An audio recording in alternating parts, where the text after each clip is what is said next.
Hello there, welcome back to Sweden. Last time, well, we broke free from Denmark. We didn't actually take our course because it would be expensive as hell. Currently, Denmark is allied with Muscovy, however, so it means that a, well, conquest war will be expensive. I'm a little bit unsure how many men Muscovy can send it because these two are probably hating each other's guts with, well, they probably hate each other a lot. So that's, of course, beneficial for us. Apparently, I did not break the alliance. It looks like, or they peacefully vassalized them again later. I'm a little bit unsure what I actually did, but it doesn't really matter. Yeah, I broke the alliance with Poland instead. So currently I'm fabricating a claim on Livonia and Novgorod, which is actually going fairly well right now. Novgorod and Livonia should be, well, handled shortly. The only real concern with what I'm currently doing is that Lithuania and Muscovy might actually join both a coalition against me, which could be a pain in the arse. So if I get into a very bad situation there, I'm hoping that Poland will, well, join hands with Lithuania and not kill me. That's basically the gist of it right now. I'm allied with the Teutons and Hansa. I betrayed my allies in Novgorod, unfortunately. They had expanded their use, or sorry, they had basically done their jobs and weren't too much of a use for me anymore, which was kind of, well, bad for them. We'll take the prestige loss here. Diplomatic power is kind of useful because I usually take diplomatic idea first. But yeah, that was basically the reason why I got rid of my alliance with Novgorod, because we're fabricating claims on them. We will be using them, and that is not the best thing ever. So Pomerania has to pay war reparations to the Hansa, which is interesting. Pomerania is something that I would have preferred to have vassalized, but I can't do anything about that right now. Muscovy just declared on Novgorod, which is kind of wonderful. So we'll take this opportunity and declare on Novgorod ourselves. Unfortunately, the Teutons don't really want to be joining in here, thanks to the fact that we are actually at war with Saxe-Lauenburg on paper. So I think we'll just keep on fabricating claims on the two provinces that we can, and basically work from there. I'll also fabricate claims on my last, well, Livonian Order province here. Unfortunately, Teutons are allied with them, so I don't really want to get into a war with the Teutonic Order right now. But we'll be moving, well, forth really soon. Also, military tech force, Maurice. I'm pretty sure we are among the first, I would presume. Who beat me? No one? Ottomans? No, we are first to Tech 4. Military tactics plus 0.25, land morale increased by half a point, and I can now build an armory. All really useful abilities. And let's face it, this war is basically very soon over. All that really remains is for these guys to siege East Frisia. So it shouldn't take too long for the war to be to reach its end. Now, do I want to ally Scotland? Considering the current situation, I probably am better off with an ally. England is more or less having fun with their pretender rebels, so I don't have to worry about them. And, well, Scotland can be a useful ally. They do actually have a tiny navy. So, it's not the best, it's not the worst. It's kind of in between. And as the current situation is that I actually have to wait, I'll just lower my own maintenance a little bit. We'll lower ship to 0 since I don't really use them. And we'll actually build, I think, 3 more galleys. Just to help ourselves a little bit for a future war against Denmark. Do I want to help the Teutons in this war? I think not. Livonian Order is allied with Riga and the Teutonic Order. I think we'll actually take a very ugly one. We'll decline and we'll declare on the Livonian Order. Again, allies-wise, it's probably not the best thing I've ever done, but Poland and Lithuania should be able to crush Teutons fairly easily. It might have been a bad call since I will most likely have to fight both of them at a later date. We'll just have to wait and see here. Again, prestige is kind of an issue, especially since it actually, well, hurts my legitimacy, and it's already really bad. Novgorod got themselves a new monarch, 411. They're going admin. So there we go. Their war is basically almost over.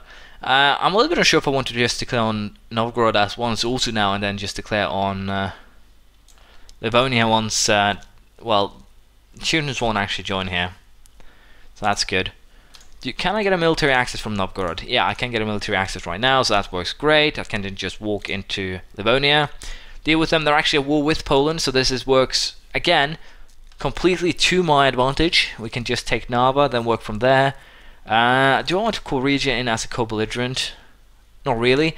If I could handle Lithuania on my own, I will do that later, but for now, we'll just go for take Narva, and it should be a fairly simple one. And I'll have to see if I can find myself some new allies. The Teutons will most likely hate my guts for a long time. So if I could get the Polish here on a, well, favourable tone, that would probably be the best thing ever. But for now, we'll just march into, well, Livonia here. They entered the military alliance, so as you can see, they did not join, they broke the alliance, and that did not actually work out for them. But if I can ally Poland here, provided that they don't actually take any sea provinces. Do they have a 666? Wow, Poland might actually become dangerous in this game. They have a 666 monarch right now with a 342 as an heir. They are definitely scary. It's not something I would take lightly. It is a, let's just be perfectly honest here, it's a fairly capable ruler in all fairness. So I might consider being a little bit, let's just do this. Drop one there, drop one there, drop one there, drop one there, and drop one there. So again, I can't really siege everything, but I can at least siege something. So we're getting a good start here. I can corner some of their troops more or less, and I'll have to wait for my navy to regain morale before I can deal with anything they're throwing at me, unfortunately. So I'll move these guys to Kurland, I think, because that will allow me to again keep them under control. It's East Frisia. The Hansa is at least making some moves, which makes things interesting. And we're basically back at full here, so now we'll take and challenge their navies. We'll also most likely aim at destroying the Riga navy, because it will be more useful. There we go, Hansa annex Saxe-Lauenburg, which means that I'll most likely have to fight the Hansa, but at least it will be a interesting fight, I think. And again here, there we go, now they should be, well, under control to some degree. And apparently the navy decided to attack mine, which was a very, very bad move. But on the positive side, I can now keep this 1,000 man unit under control. Do I want to abolish attacks? I think so. 57 ducats or a stability point. Kind of easy to choose, let's just be honest. But yeah, Livonian order is actually going down here really, really fast. We have sieged Riga, which wasn't actually a goal at all, but it helps. And again, the plan is just basically to turn right on Novgorod more or less as soon as the war is done, because that is how we do things here. I think I'll lose 5 prestige rather than 2,000 manpower right now. 2,000 manpower is actually a lot, and it is quite valuable, let's just be honest. So once I can get my army strength built up, once I can get my legitimacy fixed with potentially a new ruler, things will be looking a lot better. I don't think I want to hire anyone right now. The prestige guy, the unrest guy will actually be really, really useful in the future, especially considering that I will be taking a lot of provinces that can give me unrest. And no, we don't want to take anything that will give us missionary strength for unrest. That is basically causing a long-term problem to solve a short-term one, so I will not be doing that. Not a chance. But at least now we are getting the provinces that we need. As you can see here, we have Lithuania sieging the rest, so all I really have to do now is wait, and then we should be happy. I'll not be taking the admin or the ideas now, because we will be using a lot of admin points to call the lands that we have fabricated claims on. So it would make no sense for me to do that. So for the time being, we'll just wait, and I think we might as well just declare war on Novgorod right away. Get our Polish diplomat back home, cancel military access, declare war. Because we are actually fabricating claims on everything that we want from Novgorod in this first instance right now, so that should be perfectly fine.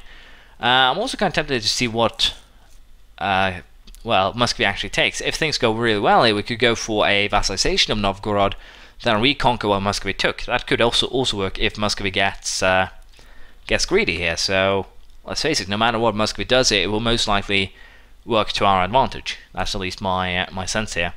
So let's use Ingermanland. None of my allies would join, none of their allies. Well, Scotland will actually join, which is interesting. But I don't think the Scottish will be a problem. I'll just place my navy here for that war, and boom, we are secure. So we'll declare war for Ingermanland, and we'll send our navy to Skagerrak, or Kattegat, and just block any potential, well, attack from Scots. So that is perfectly safe. I'll also send my armies to Never, so that we can take the 2 Baltic provinces, so we actually have that secured without having to fight Muscovy potentially. So there's a lot of potential here. And again, if I can get Muscovy to take enough land for me to be able to vassalize Novgorod, I'll definitely do that, because then I can fight one war against Muscovy, hopefully win that, and boom, we have a Novgorod that's back in full size. They already have some of Novgorod's cores, and if I just take some extra land here, I can most likely grow Novgorod into, well, more or less a superpower, if you will. So, it's looking promising, it really is. And again, you kind of have to grow fast as Sweden, because if you are to win a war, if Austria stays emperor, it's going to be a hard battle. Let's just be perfectly honest. It's not going to be a walk in the park. It's not going to be easy at all, and as such, you'll have to be well, willing to make some hard choices. I'll get 10 aggressive expansion, but I think those were promises. If I vassalize them, I'll get 24. It'll hit pretty hard basically everywhere, so I think I'll just take 10 for now, and then if we want to, we can do something else later. Again, it won't hit me too hard with the people around me, just Teutons, Lithuania. Other than that, I should be fine. And again here, I think I'll just cancel their deal, see if I can do anything that will bring up my well, in this case, prestige. But there isn't really too much, so we'll go with this. It's a perfectly good deal. And we now have some land to call. 28% overextension. So it's not a lot, and didn't really cost me a lot to core it either. It's actually fairly cheap provinces. 1, 2, 3, 1. So it's half a province in Italy, for instance. So it's not really, again, too harsh to take, if you will. But apparently my armies got stuck on this island here, so I'll have to fix that. Let's just be honest. So let us go off that Novgorod fleet, hopefully destroy it. I don't think the Scots will attack me, so I don't have to worry about that. But I will siege the 5 provinces that I want to take from Novgorod. And again, if I can vassalize Novgorod, I'll go for that. It will work to my advantage in the long run. If Muscovy can actually be declared war here, and I can bring in Denmark, well, considering that, it might actually be in my best interest to wait here with making a potential peace then with Novgorod until after the wow, we'll do this then, and then we'll split up like that. Making a peace with Novgorod until after I've beaten Denmark. That could be a very sound and very useful way of doing things, just to make sure that Muscovy can't actually get to me, because Muscovy is not going to get military access from Novgorod after this, no matter what they do, which is of course a very, very good thing. No matter how we look at it, it will definitely be helpful to me, more so than anything else. So for the time being, we'll just join up our armies down here in Viborg, and we'll see if we can, again, do something positive with this. I'm a little bit unsure if we can, but I think we might go for a war against Denmark here, more or less, or really soon.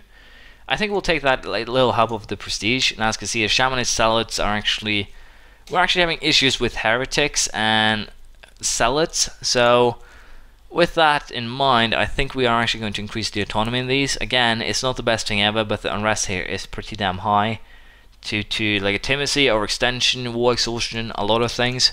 So we're just going to increase the autonomy, although I could probably fix that by lowering my well, other issues right now. I think we'll take the first set of national ideas though, and I'm a little bit unsure if I want to go for humanist right away to get the unity, the unrest, basically everything here, or if I want to go for that aggressive expansion first. And let's face it, we can then speed up to humanist and just go for influence first. There's a lot of useful things here, especially if I do get the vassals. So we'll take influence. The first idea here, tribute system, income from vassals plus 25%. Won't really help me right now, but minus 30 to fabricating claims, time that is. Minus 25 diplomatic annexation cost, and as well as the minus 20 to aggressive expansion should all be really, really useful should I, or if I get them. And there we go, Lapland has been converted, so we don't have to fear the rising of, well, these guys are an issue, of course.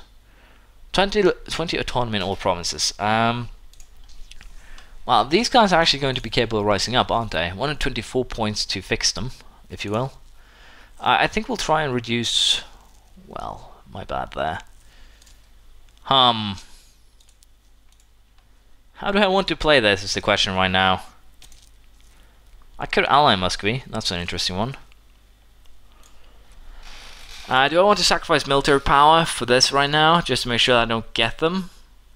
Again, if these guys rise up, things are going to be awkward no matter what happens. So I think in this case, again, national residue is a real issue. And I even have the -3 dude, so I think I might actually just have to handle them here. First harsh, and once we get 75 diplomatic power, we'll use that to reduce our oil exhaustion.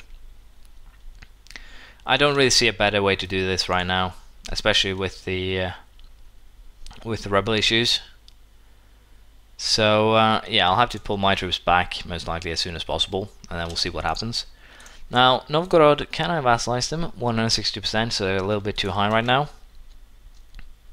We'll just have to see what kind of peace Muscovy makes with them, but potentially I might just go for those 5 provinces and then a war against Denmark. That could work, but yeah, war exhaustion is going up here a little bit too fast. It's a problem that definitely needs to be dealt with, most likely by just dragging people home, if you will.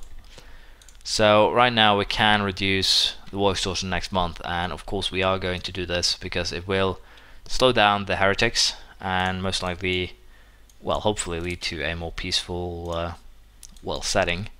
So I think what I might do here is just try and make peace with Novgorod for, again, the 5 provinces that I want. Again, I kind of want to see what Muscovy does. If I can just block them out with the with not taking, well, all of the Novgorod provinces, I probably will. But I'll have to see here again what Muscovy decides to do with what it has sieged, more or less. Lithuania apparently took 1 Livonian province, so that is fine. It didn't take anything at sea, which is wonderful. So I'll be fabricating claims, I think, on Livonian order, and then we'll continue from there. Poland has taken provinces at well, at sea here, so it could be an issue. They could definitely be an issue. Currently, a coalition against them is just Bohemia, but there might be more, and that could definitely be something that we will benefit from in the future. I might have to beat down or try to beat down the Hussite heretics once more. We'll just have to wait and see here. Right now, they are definitely being annoying, but not too much I can do about that. I'll just have to siege this, and I will see what we'll do with Novgorod. There we go. As you can see, Novgorod actually just got basically eaten up by Muscovy. A really huge chunk of them just vanished. But again, this gives us a potential for a lot of cores, and they don't really have a lot of high cost provinces. 7, 9, 11, 12, 13, 14. So I think I can actually now vassalize. I would like to force religion at the same time, but apparently I can't. Again, I think I want to vassalize them. It's not going to be too helpful, not at least now in the early run. But if I can now go for a very quick war here against Muscovy, try and bring up their war exhaustion to the point where it will actually be annoying to them, I think this could work. They do have a rather strong army here. They do have the vassals. They do have vassals, so they do have 17,000 men. But I am still 1 tech ahead of them, and that also does have a, well, very strong benefit. And if it wasn't for the annoying things, I could probably be 2 techs ahead, unfortunately. But I kind of have to try and steer clear of the rebels. So I think what we actually will do here is use some of our points to boost our stability, try and slow them down that way. I might have to beat them down once more, but the plan now is more or less just to vassalize Novgorod. We'll siege the last province here, we'll go for the capital as well, and basically that should hopefully be enough to start a war here against both Denmark but also Muscovy, and then basically take back our cores from Denmark first. I think that will be our main goal. Just call Denmark in as a co-belligerent, go down there, crush them, drag in the Hansa.